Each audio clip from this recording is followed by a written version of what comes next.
نحمده ونصلي على رسول الكريم اما بعد۔ مولانا حسن اللہ یاری صاحب یہ شیعہ کے بڑے عالم ہیں، انہوں نے دو بات کہی ہے۔ ایک تو ہے کہ وہ دیوبندیوں سے مناظرہ کرنا چاہتے ہیں، اور دوسری بات یہ کہی ہے کہ مولانا شمائل ندوی صاحب رحمت دامت برکاتہم نے جو دلائل دیے ہیں وہ شیعوں کی کتاب سے لیے ہیں، خاص طور پر اللہ کا وجود، اللہ کا دیکھنا، اللہ کہاں ہے۔ جواباً عرض ہے کہ حضرت ہم دیوبندی شیعوں سے نہیں لیتے، ہم تو صرف آیت لیتے ہیں صراحت النص، یا حدیث لیتے ہیں سیاہ ستہ کہ وہ بھی صراحت النص، ہم کسی سے نہیں لیتے۔ اشاعرہ ماتریدیہ کی تو بحث ہی نہیں کرتے، تو منطقی بحث ہیں یہ حضرت۔ چنانچہ ثمرۃ العقائد میں نے لکھی ہے 350 عقیدے ہیں، ایک بھی عقیدہ بغیر آیت بغیر حدیث کے نہیں لکھی۔ خود وجود باری پر میں جو لایا ہوں وہ 61 آیتیں اور 4 حدیث لایا ہوں، وجود باری پر، صفات باری پر، شیعہ کتاب سے نہیں، آیت لایا صراحت النص۔ اللہ کو دیکھنا اس پر ہے رؤیت باری، اس پر 5 آیتیں اور 10 حدیثیں ہیں۔ اللہ کہاں ہیں اس پر 38 آیت اور 6 حدیث لایا ہوں، آیت صراحت النص۔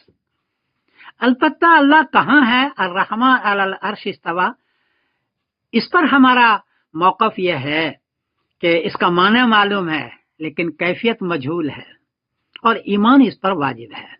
اور اگر اس کی کیفیت بیان کرنی ہے کہ اللہ کی کیفیت کیا ہے استواء علی العرش کی، تو اس کے لیے بھی آیت چاہیے، یا حدیث چاہیے، یا قول صحابی چاہیے۔ اگر وہ ہے تب تو کیفیت بیان کریں، اور نہیں ہے تو صرف یہ کہیں کہ اس کی کیفیت مجہول ہے، ہم نہیں جانتے کہ اللہ کی کیفیت عرش استواء پر یہ ہے ہمارا عقیدہ۔ تو یہ تو ہو گئی صاف بات کہ ہم آپ سے نہیں لیتے، آیت اور حدیث استدلال کرتے ہیں ہم عقیدے میں خاص طور پر یہ حضرت۔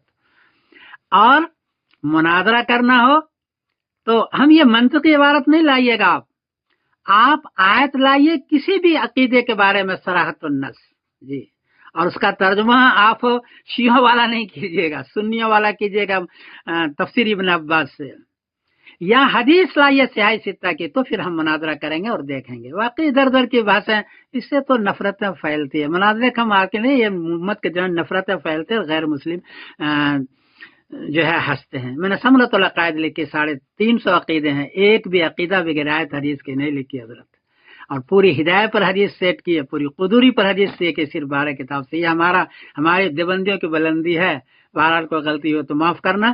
میں ساری چیزیں دے رہا ہوں، لنک بھی دے رہا ہوں حسن لیاری صاحب کا، اور ثمرۃ العقائد پہ لے کر رہا ہوں، آپ وہاں سے دیکھیں، کوئی غلطی ہو تو معاف کیجیے گا۔ میں سمردن قاسم بول رہا ہوں۔ ماتریدیہ اور اشاعرہ گرچہ انہوں نے اپنے توحید کے مباحث شیعوں سے لی ہے، لیکن اس کے باوجود انہوں نے کیونکہ پوری طرح شیعوں سے نہیں لی، یہ بدترین مشرک ہیں۔ اور یہ مفتی صاحب جنہوں نے جاوید اختر صاحب سے مناظرہ کیا، جاوید اختر بیچارے کو کیا آتا ہے، اس سے مناظرہ جیتنا آسان ہے۔ تو میں مفتی صاحب سے عرض کرتا ہوں کہ آ جائیے مجھ سے مناظرہ کیجیے، آپ دیوبندی ہیں، آپ کو بڑا شوق ہے مناظرے کا،